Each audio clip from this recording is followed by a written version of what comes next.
Hey guys, Ryan here for Bender Wins. Hope everyone's doing well today. Here with your daily free picks. Okay guys, so I said I would try to get this video out as early as possible. This was as early as possible. Big card despite all the canceled COVID games, and it's unfortunate because looking at some of the matchups there, I felt like there was some value in some of those games. That being said, we do have a pretty big card today, guys. I have 5 free picks for you guys, an additional 7 picks in Masterclass, so 12 total picks today. Again, guys, I think I mentioned this like every Friday and Saturday, every Saturday and Sunday, I should say. Very important, especially in Masterclass, guys, when you have these big cards. Bankroll management is key, okay? And even if you are, a recreational bettor and you don't mind topping up your account now and again, when you have a full card like 12 picks, if you guys are in Masterclass and you have a full card like 12 picks, you have to be a little bit more cautious than you would if you had, 4 or 5 picks. Because again, there's no time throughout the day for you to revalue unit size, etc. So keep that in mind. And I know I mention that every weekend, but every weekend, new people watching the channel, it's very important, guys. So very, very quick recap, very quick. If you guys are new to this, you should be betting between 1 to 5% of your bankroll, okay? 1%, if you're a professional and that's your living, 1%. Guys, amateur sports bettors or semi-pro enthusiasts, 2 to 3%. If you have a set budget, set bankroll for the year, 2 to 3% of your bankroll should be your unit size. And, if you want to take it to the next level, be a little bit riskier. If you don't mind topping up in your account, if you have to, somewhere at some point in the season, you can bet 4 to 5%, never under any circumstance more than 5%, okay? What would I recommend? Obviously, 2% would be a great number. 3%, that's where I like to see people, 2 to 3%, okay? So again, guys, a day where you would have 12 picks, if you're betting 3%, in simple math, guys, you're gonna have 36% of your bankroll at risk. That is why, I would very much like to see people tailor it back down, maybe, just bring it back a little bit down to 2%, 1.5%, whatever, okay? You have a winning day, you're gonna be happy, and it protects you long run. Because that's what this is all about, guys, all about the long term, okay? The short term, it is what it is. You're always gonna have those fluctuations. And you guys, if you've been with me for a while, you're starting to get the idea of what professional sports betting is like. And professional sports betting is very, very much about treading water, just kind of, little ups, little downs, and then you have that tick up, that plateau where you go to the next level. Like, in Masterclass last weekend, we had an 8-2, right? We had 8-2 the one day, and the day before that, we did well in Masterclass too. So, you kind of go through and, yesterday, okay, overall 3-0, little tick up, and then you have like, a 1-3 day, and then you have like a 2-2, and it's all just kind of this. And really, guys, you want to be involved all the time because you don't want to miss out on those big up days.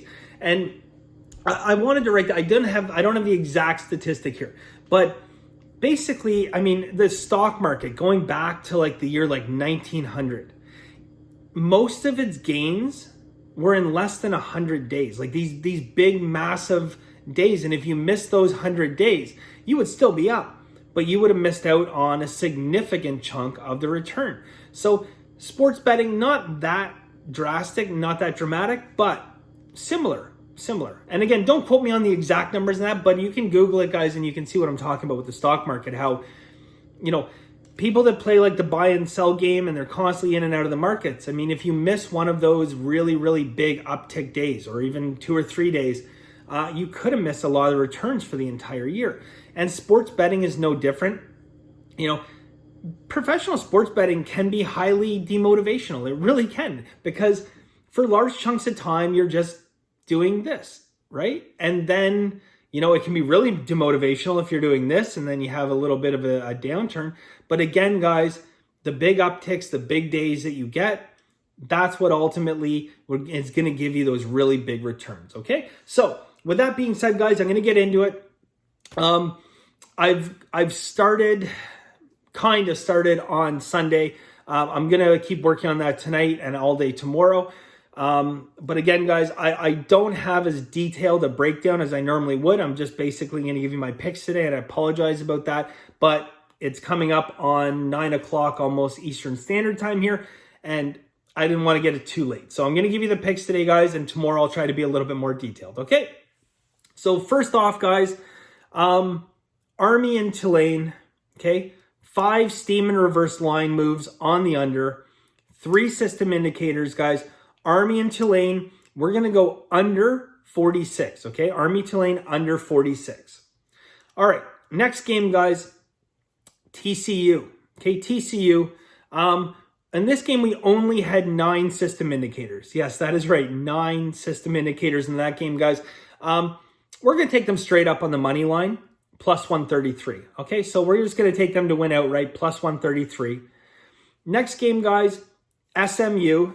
We're going to take them as well on the money line, minus 112. Okay, so pretty much a coin flip in that game, but SMU minus 112 there. And then 2 more plays for you guys. First one, Northwestern and Purdue. So Northwestern and Purdue, we're going to go under 51. So under 51. And finally, guys, Penn State and Nebraska, we are going to go under 56.5. Now, just a little tidbit of information here, just to throw this out there. Okay, so a couple of things. Right off the bat, guys, this year, it's been a little bit of an anomaly so far. The overs have been prevailing predominantly. It's been a weird year in college football. Despite that, we've done pretty well, all in all. Especially when you consider that, as professional sports bettors, we're going to focus in a lot of the time on the unders. Not to say we're not going to take overs, but a lot of time we are going to focus in on the unders. By and large, if you bet every single college football game over, you'd have about a minus, every year, going back 20 years, you'd have about a minus 4.5% ROI. So you'd lose about $4.50 of every $100 you bet if you bet every single game over. If you bet every single game under, you'd be down about just under 1.5%. Okay, so I mean, neither is a winning strategy, but under is definitely more advantageous to find the value. I'll give you guys a quick little system here. If you haven't stopped watching because you got your free picks yet, but a quick little system here for you guys. Okay, conference games. Okay, so conference games with the home team as a favorite and a low total. Now, low total in college, we're considering 50 here. Okay, NFL, that would not be a low total, but college, yeah. Okay, conference games, a home favorite with a total under 50. Those games go under 53.5%. So that's profitable on its own.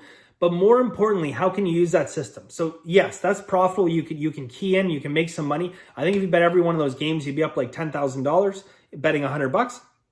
But more importantly, guys, you can get yourself off games where you might want the over in those games. Okay, so if you want an over in a conference game, okay, with a home favorite where that total's under 50, you better be damn sure you got a lot of information that supports that. Okay, because again, under 53.5% of the time. I really do expect, so Vegas is not dumb. We can all probably acknowledge that at this point. Vegas is not dumb. They know what they're doing. The reality is public loves overs. They do. Because again, when you turn on a football game, what do you want to do? You want to cheer for scoring. You want to cheer for back. They love overs. Hence why Vegas has done such a good job over the last 20 years, creating a minus 4.5% ROI betting the overs. And only a 1.5% ROI, a minus 1.5% ROI betting the unders. Okay, this year has been an over year. I expect that to correct. I do not expect Vegas to just sit there and twiddle their thumbs and say, okay, yeah, you know what, let's let 55% of the games go over and that'll be fine. No, they're going to adjust, guys, and we will see a correction. I'm telling you right now, it's not going to continue along this trend. Okay, so mark my words on that. And at the end of the year, I'll be like, see? All right, guys. So anyways, that is it for us today, guys. I have 7 additional plays in Masterclass. If you guys are interested in Masterclass, benderwins.com. You get the Masterclass plays emailed to you every single day. My full card, basically. You get my full card every single day. It's $99 a month, $3 a day. So check it out, benderwins.com. I'm going back to work on NFL. So thank you guys very much. And as always, have a very lucky day.